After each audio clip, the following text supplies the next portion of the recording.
மறுபடியும் இது டைரக்ஷன் ஆக்டிங்க்கு வந்திருக்கீங்க.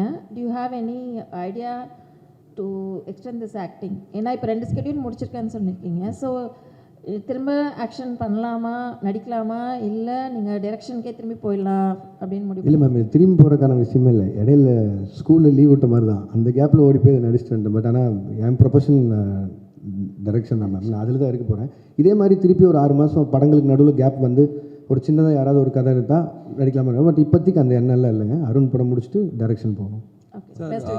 Thank you ma'am. சார், அல்லு அர்ஜுன் படம் இரும்பு கை மாயாவி. சார், இரும்பு கை மாயாவி அந்த கதை தான் அல்லு அர்ஜுன் பண்ணுறேன். இல்லை சார், அது வந்து இப்போ தான் அனௌன்ஸே பண்ணியிருக்காங்க சார் அந்த படத்தை பற்றி. ரெண்டாவது அவங்க ப்ரொடியூசர் சார்பாக அவங்க சைட்லேருந்து வர அனௌன்ஸ்மெண்ட் வர வரைக்கும் மட்டும் வைக்கலாம். இப்போதைக்கு ஒரு படம் பண்ணுறோம் சார். லோகேஷ் சார் இங்கே. Yes sir.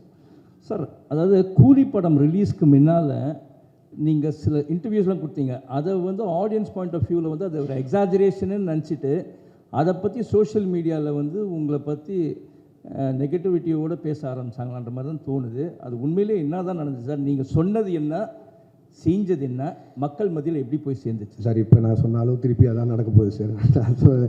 நான் வந்து ஒரு படத்தோட கலெக்ஷனை பேஸ் பண்ணி ஒரு படம் பண்ண முடியாதுங்கிறது அது என்னோட ஐடியாலஜி. சினிமாவை நான் 1000 கோடி சம்பாரிச்சு காட்டுறேன்னு ஒரு படம் எழுதவே முடியாது. நான் அதான் முன்னாடின்னு சொல்கிறேன். பட் ஆனால் என்னென்னா, நம்ம டெக்னீஷியன்ஸும் நம்ம கூட இருக்கவங்க யார் எவ்வளோ சொன்னாலும் அவங்க அந்த படத்து மேலே எக்ஸைட்மெண்ட், ரஜினி சார் மேலே இந்த எக்ஸைட்மெண்ட், அவ்வளோ ஸ்டார்ஸை பார்த்த எக்ஸைட்மெண்ட்டில் இந்த 1000 கோடிங்கிற பிரச்சனையை ஆரம்பிச்சிடுவாங்க ஸ்டார்டிங்லேருந்து. இப்போ அதனால் 500 கோடிக்கு சம்பாரிச்ச படம் கூட இப்போ வந்து நான் பதில் சொல்கிறேன் ஆயிடுச்சு. கிரிட்டிசிசம் அதெல்லாம் விட்டலாம். பட் ஆனால் கொடுத்த இன்டர்வியூஸுமே சரி, நான் இதை ரொம்ப ஸ்ட்ரெஸ் பண்ணியே சொல்லிட்டு இருந்தேன். இந்த மாதிரி 1000 கோடிங்கிறத ப்ரெஷரைஸ் பண்ண வேணாம், அந்த அப்படி ஒரு படமாக எக்ஸ்பெக்ட் பண்ணாதீங்க.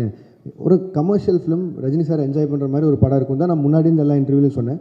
பட் எனக்குமே வந்து ஏதோ ஒரு பாயிண்டில் ஒரு டிரான்ஸ்பரன்சி, ஒரு அளவை மெயின்டைன் பண்ணுங்கிறது நான் இந்த படத்துலேருந்து என்னோடய லேர்னிங்காக இருக்க போகுது.